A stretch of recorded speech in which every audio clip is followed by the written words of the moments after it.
বন্ধুরা, আজকের যে ভিডিওটা বানানোর উদ্দেশ্য হলো আপনারা বড় বড় দাদা ভাইদের যারা বলবে যে আমার আইডিতে ঢুকে এসে কমেন্ট করো, লাইক করো, শেয়ার করো, ওদের পিছনে করবেন, ওদের থেকে দূর থাকবেন।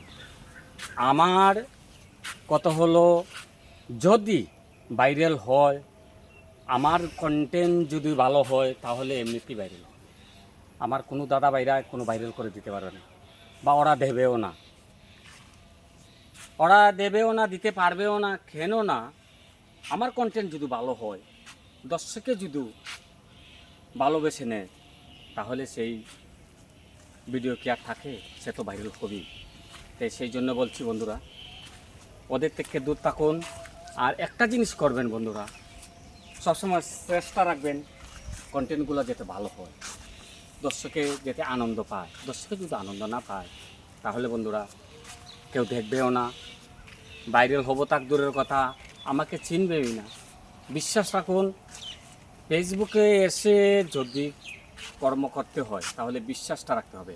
আমি আজকে 1.5 বছর থেকে এখনও আমি পড়ে আছি। কেন পড়ে আছি? একদিন না একদিন তো কন্টেন্টগুলো ভালো হবে আর এগিয়ে যেতে পারবো, সেটা বিশ্বাস নিয়ে আমি আজ অবধি এখনও সেটার মধ্যে পড়ে আছি। মধ্যেটা অনেক ভিউজগুলো আসতো, এখন কেন আসে না? আমার কারণে আসে না। হয়তো আমার কন্টেন্ট ভালো ছিল না, অনেক দিন ভিডিও ছাড়ি নাই, তাহলে আমার কন্টেন্টগুলো ভালো হবে কী করে? আর আমার ভিডিও দেখবে কী করে? আমি প্রায় 1.5 মাসের মতো আমি ভিডিও ছাড়িনি। তাহলে বন্ধুরা, না, কন্টেন্টগুলো আগে ভালো করো, কন্টেন্ট ভালো করো, বিশ্বাস রাখো। আর ভালো লাগলে আপনারা বন্ধুরা ভিডিওটা অন্যদের বন্ধুদের কাছে পৌঁছে দিও। রাধে রাধে।